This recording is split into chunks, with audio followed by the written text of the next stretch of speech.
Maintenant, qu'est-ce que je vais faire? Je vais d'abord déclarer int nb chiffre, nombre de chiffres. Et je vais appeler ma fonction nb chiffre. Je vais appeler ma fonction nb chiffre de A. Avec ça, je vais obtenir le nombre de chiffres de A. Maintenant, je vais déclarer notre variable tableau. Donc, int le nombre. Donc, notre nombre sous forme de tableau. On sait que la taille, c'est nb chiffres. Ok? On sait que la taille, c'est nb chiffres. Maintenant, on va collectionner les chiffres de notre nombre. On va collectionner les chiffres de notre nombre. On va collectionner, comme je vous l'ai dit, de la fin du tableau jusqu'au début. Donc, on va utiliser notre variable i qui va commencer où? À nb chiffre moins 1. J'espère que vous vous rappelez pourquoi est-ce qu'on commence par nb chiffre moins 1, puisqu'on va commencer par quoi? Le dernier élément de notre tableau. L'indice, c'est certainement le nombre d'éléments de notre tableau moins 1. Donc, l'indice ici, ce sera 5. Puisqu'on a 6 éléments, donc le dernier élément se trouvera à l'indice 5. Donc, puisque ça commence par 0, 1, 2, 3, 4 et puis 5. Maintenant, je commence par nb chiffre moins 1. Maintenant, on va dire que quoi? Tant que i est supérieur ou égal à 0, d'accord? Qu'est-ce qu'on va faire? On va dire que nombre à la position i reçoit quoi? Reçoit tout simplement a modulo 10. Prends le reste de la division de a par 10.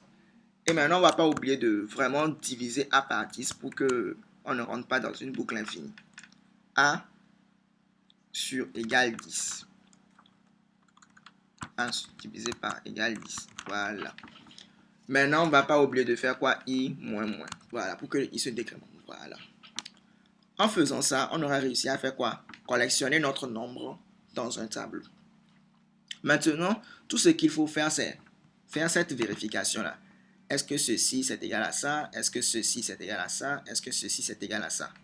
En fait, c'est ce qu'on va faire. Donc, vous pouvez faire cette vérification-là comme vous voulez, hein, mais une manière de le faire, c'est une manière de le faire. On va parcourir le tableau du début jusqu'au milieu. On parcourt du début jusqu'au milieu. Si cet élément-là, c'est lui qui se retrouve ici, et cet élément-là, c'est lui qui se retrouve ici, et cet élément-là, c'est lui qui se retrouve ici, alors notre nombre, c'est un palindrome. D'accord?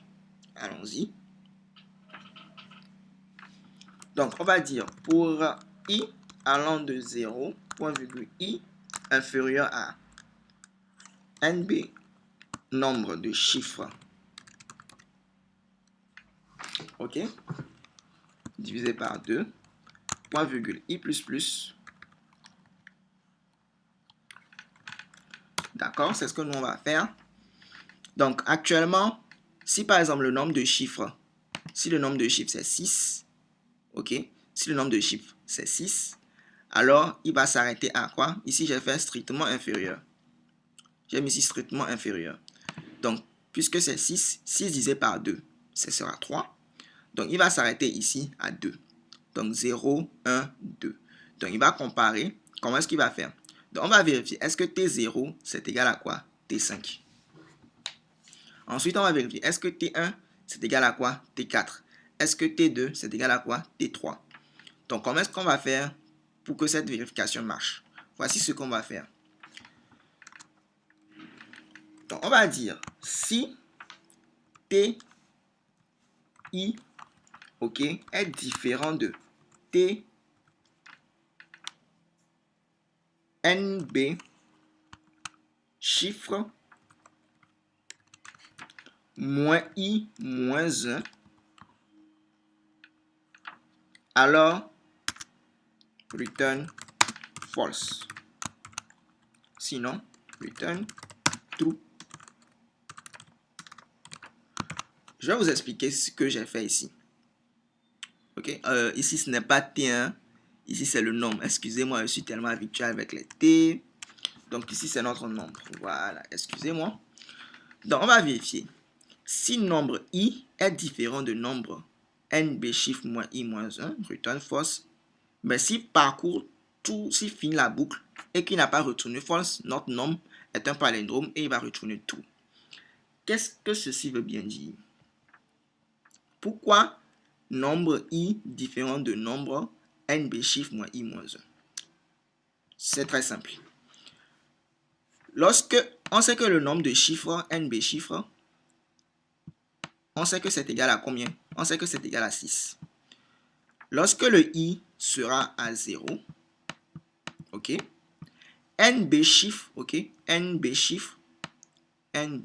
chiffre moins i moins 1 sera à combien? Sera à combien? Sera à 5. Parce que nb chiffre c'est 6, i c'est 0, 6 moins 0 moins 1 c'est 5. Lorsque i sera à 1, ceci sera à 4. Parce que ça fait quoi? nb chiffre moins i. Donc 6 moins 1, ça fait 5. Moins 1, ça fait 4.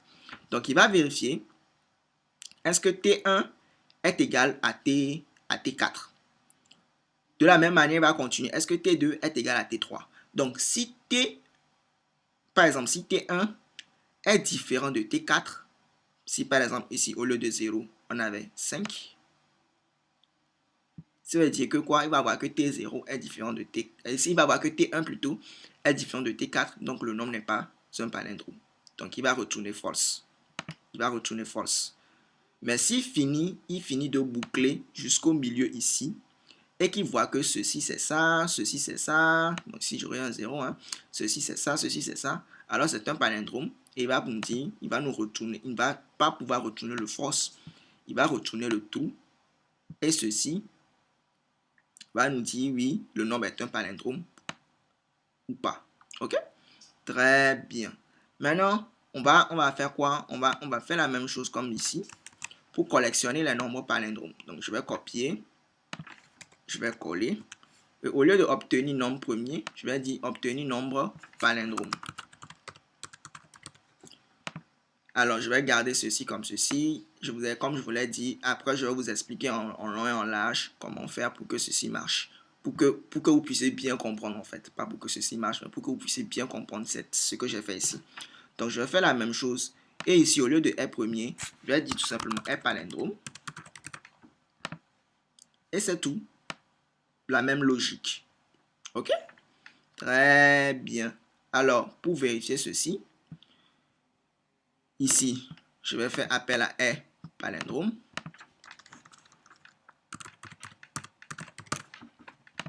Les nombres palindromes sont.